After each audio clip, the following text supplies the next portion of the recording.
aku Megi, dan di video kali ini aku memberitahu kalian 9 buku terbaik di tahun 2016 menurutku. Ya, video ini terinspirasi dari hashtag 2016 Best9 yang ada di Instagram. Dan aku tahu kalau misalnya 2016 belum berakhir, masih ada 2 minggu kira-kira sampai 2016 berakhir. Tapi aku gak bakal ada di rumah sampai awal tahun depan, jadi aku record ini in advance. For your information. Tapi kalau misalnya nanti sama 2 minggu bulan Desember ini aku ada baca buku yang ternyata amazing banget sampai aku rasa harusnya masuk ke list ini, tapi ya aku nggak masukin. Aku pasti bakal masukin ke list tahun depan 2017. Ya, fair enough. Sebelum mulai aku yang menegaskan kalau list ini hanya berdasarkan pendapatku saja. Jadi kalian tentu saja boleh setuju, boleh nggak setuju, dan boleh punya list sendiri. Dan buku-buku yang ada di dalam list ini bukan hanya yang terbit di tahun 2016. Aku benar-benar hanya mendasarkan dari buku yang ku baca di tahun 2016, walaupun terbitnya mungkin sudah lama. Jadi tanpa menunggu lama lagi, let's start from number 9. Purple Eyes karya Priska Priwasari. Purple Eyes bercerita tentang seorang dewa kematian dan pelayannya yang bertugas untuk mengantarkan manusia ke sebuah ujian yang akan menentukan apakah ia akan benar-benar mati atau bereinkarnasi lagi di bumi. Tentu saja pekerjaan semacam itu akan terasa sangat membosankan karena hanya berulang-ulang, sampai akhirnya sang dewa kematian dan pelayannya ditugaskan untuk turun ke bumi untuk memberantas seorang pembunuh berantai di sebuah kota kecil di Norwegia. Aku tahu kok buku ini tuh tipis banget, hanya 144 halaman, lebih ke arah novela daripada novel ya. Tapi buku ini memberikan dampak yang cukup besar bagiku. Aku suka banget sama aura Purple Eyes yang sendu, lembut, magical, fairy tale like, gothic. Intinya aku suka banget sama auranya. Aku juga tergila-gila sama salah satu karakter utama dalam buku ini, yaitu Hades atau dewa kematian, atau baca Hades. Whatever. Aku gak bisa jelasin banyak sih alasan kenapa aku suka buku ini, karena aku rasa 90% alasannya karena auranya yang entah kenapa benar-benar menarik buat aku. Aku udah buat reviewnya, tapi di blog. Kalau misalnya kalian penasaran sama reviewku tanpa spoiler, aku bakal taruh linknya di deskripsi dan kalian bisa klik dan langsung lihat reviewnya di blog aku. Oke? Dan mari lanjut ke number 8, The Chronicles of Audi O2 karya Onizuka. Tentu saja buku ini memberikan dampak yang besar bagiku, karena buku ini ada buku terakhir dari seri The Chronicles of Audi. The Chronicles of Audi O2 menceritakan akhir dari perjalanan Audi dan keluarga 4R. Jadi buku ini memberikan jawaban apakah Audi akhirnya berakhir dengan Rex, Romeo, atau tidak dengan siapa-siapa. Dan buku ini juga memberikan penyelesaian untuk skripsi Audi yang merupakan masalah utama sejak awal cerita. Intinya, buku ini menurutku menjadi penutup dari keseluruhan seri dengan cukup sempurna. Buku ini meninggalkan kesan yang cukup dalam bagiku karena ini buku terakhir, aku rasa. Karena aku bisa dibilang selama 3 tahun ini terus menunggu buku The Chronicles of Audi keluar, jadi mengikuti perjalanan dari kisah hidup Audi dan 4R, lalu tiba-tiba aja ya perjalanan itu harus selesai di buku ini. Jadi rasanya sedikit baper karena hal itu sih, dan jadi buku itu memiliki dampak yang kuat buat aku. Padahal aku benar-benar udah dibuat jatuh cinta dan sayang banget sama keluarga 4R dan juga Audi. Aku penasaran masa depan mereka, apa yang akan terjadi setelah cerita ini berakhir. Pokoknya benar penasaran dengan semuanya. Walaupun ya semuanya harus ada akhirnya, dan aku rasa akhir yang ditulis di buku ini sudah cukup sempurna. Lalu number 7, The Martian karya Andy Weir. Aku tahu kalau buku ini bukan diterbitkan di tahun 2016, tapi aku baru baca di tahun 2016. Ya, buku ini adalah buku pertama yang aku baca di tahun 2016. Aku rasa nggak perlu kasih sinopsis atau sedikit penjelasan untuk buku ini, karena buku ini terkenal banget kan. But here I go. The Martian bercerita mengenai perjuangan Mark Watney dalam bertahan hidup di planet Mars. Aku rasa satu kalimat itu sudah cukup merangkum keseluruhan cerita. Aku rasa buku ini salah satu buku yang akhirnya membuatku tergila-gila dengan genre sci-fi. Maksudnya dulu aku gak gitu suka sama sci-fi, tapi setelah aku baca buku ini, aku jadi menyadari betapa kerennya sci-fi itu. Aku suka bagaimana buku ini menjelaskan dengan sangat detail cara Mark Watney bertahan hidup di planet Mars. Jadi aku rasa bukunya bisa diganti judulnya dari The Martian menjadi How to Survive in Mars, atau Tips and Tricks to Survive in Mars, atau Survival Guidebook, atau Survival 101. Intinya sangat detail sampai aku rasa kalau misalkan aku dilempar ke Mars dan aku dikasih buku ini sebagai survival book untuk bertahan hidup, aku bakal bertahan hidup. Kalau alatnya udah ada sih. Aku bingung sebenarnya apa yang menyedihkan dari buku ini, karena nggak ada yang menyedihkan, tapi aku nangis di akhir bukunya. Lalu kita lanjut ke number 6, The Diabolik karya S.J. Kincaid. What could I say about this book? It's simply amazing. Diabolik bercerita mengenai seorang diabolik bernama Nemesis. Diabolik bisa dibilang semacam humanoid atau manusia buatan. Jadi dari luar dia tampak seperti manusia, pada dalamnya nope, sama sekali bukan. Ia adalah seorang pembunuh berdarah dingin yang diciptakan hanya dengan satu tujuan, yaitu untuk melindungi tuannya. Jadi tuan dari tokoh utama kita dalam buku ini, Nemesis, adalah seorang putri dari Senat Intergalaksi bernama Sidonia. Yap, Senat Intergalaksi. The Diabolik ini mengambil setting tempat di luar angkasa, tepatnya di sebuah pemerintahan yang dipenuhi dengan gejolak politik, kebencian, drama antar kekeluargaan, dan juga perebutan kekuasaan. Jadi keren banget. Aku benar-benar suka unsur politik dan perebutan kekuasaan dalam buku ini. Dan aku bisa bilang buku ini sedikit brutal in a way. Dan buku ini juga memiliki banyak twist and turns yang cukup membuat gregetan. Selain itu, karakter dalam buku ini simply amazing. Nemesis, karakter utama kita, adalah seorang pembunuh berdarah dingin yang badass, sangat badass. Dan karakter utama prianya, Pangeran Tyrus, adalah karakter favoritku dalam buku ini. Aku gak pernah lihat sekalipun ada satu buku yang karakter utamanya adalah seorang yang gila. Ya, Pangeran Tyrus adalah pangeran yang gila dan aku jatuh cinta sama dia. Jadi mana yang lebih gila? Orang yang jatuh cinta sama orang gila atau orang gilanya? Aku suka banget sama buku ini sampai nearly book hangover. Tapi kenapa aku cuma taruh buku ini di posisi 6? Itu karena aku rasa world buildingnya sedikit kurang tereksplor dengan baik. Tapi aku rasa itu cuma kekurangan kecil lah dibandingkan dengan plotnya dan karakter yang amazing. Jadi aku suka banget sama buku ini.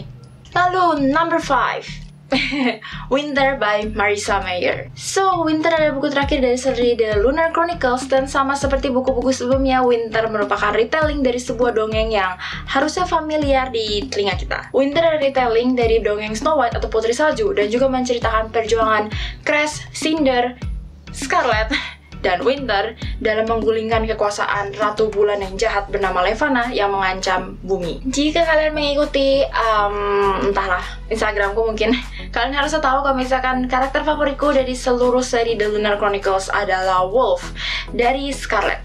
Lalu kenapa aku masukkan Winter ke dalam daftar ini dan bukannya Scarlet? I don't know, aku juga nggak tahu. Tapi mungkin aku rasa alasannya sama dengan The Chronicles of Audio 2, karena ini adalah buku terakhir, jadi buku ini bikin baper, karena akhirnya aku harus berhenti mengikuti perjalanan mereka semua. Ya, aku rasa alasannya karena itu.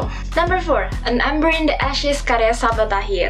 An Ember in the Ashes bercerita mengenai perjuangan Laia yang harus menyelamatkan kakaknya ditangkap, dan juga perjuangan Elias, seorang prajurit mask atau prajurit elit itulah istilahnya, yang memimpikan sebuah kebebasan. Ya, sebenarnya membuatku meletakkan buku ini di nomor 4 adalah karena satu adegan di dalam buku ini.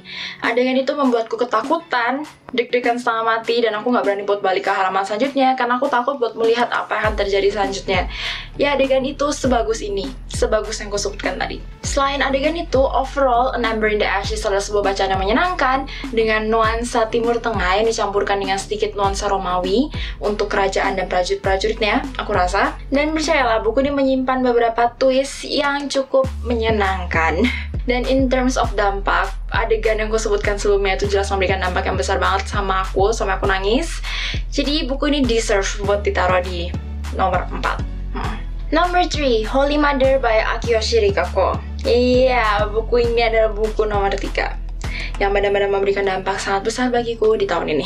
Simply because of its amazing plot twist. Holy Mother menceritakan tentang sebuah kasus pembunuhan yang terjadi di kota Aide yang meresahkan seluruh warga, terutama seorang ibu yang akan rela melakukan apapun untuk menyelamatkan anaknya. Aku gak bisa bilang banyak, aku benar-benar suka sama buku ini merely karena its plot twist sih yang mencengangkan. Juga aku rasa karena aku akhirnya berhasil menemukan thriller yang gak membosankan, karena thriller yang biasa aku baca aku rasa depannya begitu membosankan, tapi buku ini nggak membosankan sama sekali.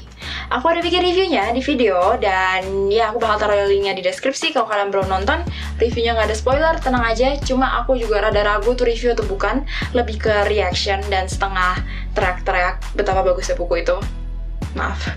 Number 2, apa ada yang bisa tebak buku nomor 2 dari listku ini? Ya, buku nomor 2 dari listku adalah Illuminae karya Amy Kaufman dan Jay Kristoff. Illuminae bercerita mengenai sebuah serangan yang terjadi di planet Kerenza yang akhirnya mengharuskan para korban yang selamat untuk naik ke kapal luar angkasa dan kabur dari serangan tersebut. Jadi, Illuminae itu menceritakan apa yang terjadi di dalam kapal luar angkasa dengan para survivor ini setelah serangan itu terjadi. Aku harap kalian mengerti.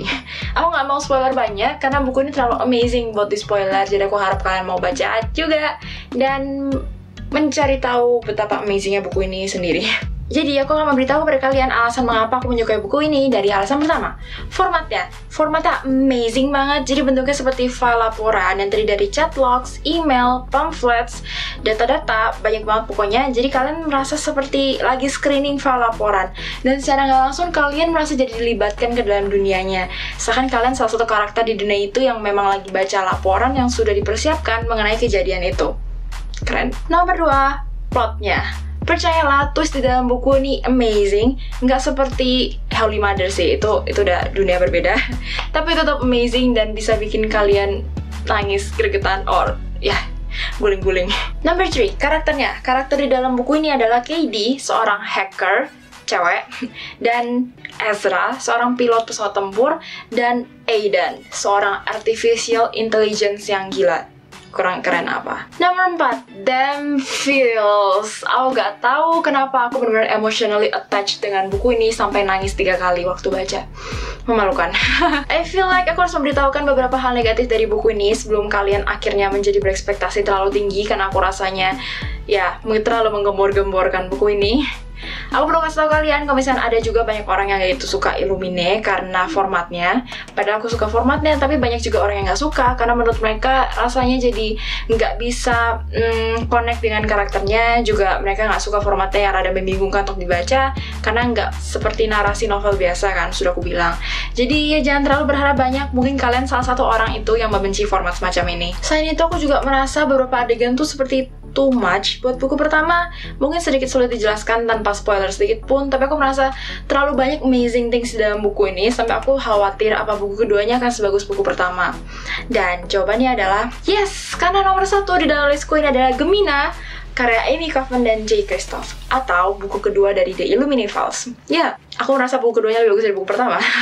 Sebenarnya 11-12 sih, bukan 11-12, 11,9 dan 12. Sorry, aku tahu itu nggak lucu. Tapi aku benar-benar merasa Illuminae dan Gemina tuh dua-duanya bagus. Cuma aku kalau misalnya disuruh pilih, aku bakal pilih Gemina sedikit. Aku juga kaget kenapa aku bisa lebih suka buku kedua dari buku pertama. Padahal aku udah bilang tadi aku kira buku keduanya nggak bakal sebagus buku pertama. Dan aku sekarang juga merasakan hal itu. Aku takut buku ketiganya nggak akan sebagus buku pertama dan kedua. Fingers crossed, semoga sebagus buku pertama dan kedua, karena kalau nggak aku bakal kecewa sama mati. Sama seperti Illuminae, plot buku ini juga amazing, dan aku rasa buku ini sedikit mengingatkan aku sama Interstellar, karena ada wormhole dan dimensi-dimensi anehnya, dan karakternya sudah aku jauh lebih suka karakter dalam buku ini daripada buku pertama. Sorry Ezra dan Katie, sorry. Ya, karena Hannah Donnelly, heroin kita di buku ini, adalah putri dari pimpinan sebuah stasiun wormhole. Ya, dan dia bukan hanya putri manja aja, tapi dia juga badass. Dia bisa karate, berani setengah mati. Lalu Nicholas Malikov, dia adalah salah satu anggota mafia yang memperjualbelikan narkoba di intergalaksi. Kurang keren apa? Geng yang menjual narkoba. Di lehernya Nick ada tato sayap malaikat yang menjadi ciri khas dia, dan itu bener-bener keren banget. So ya, aku rasa itu aja 9 buku pilihanku di tahun ini. Maaf kalau misalnya nggak jelas karena kebanyakan rambling dan fangirling sendiri. Aku harap kalian mau menuliskan 9 buku pilihan kalian di kolom komentar di bawah, supaya mungkin aku bisa cari buku-buku amazing lain yang harus aku baca. Dan ya, don't forget to like, share this video, and also subscribe to my channel, and I'll see you in my next video. Happy reading, bye!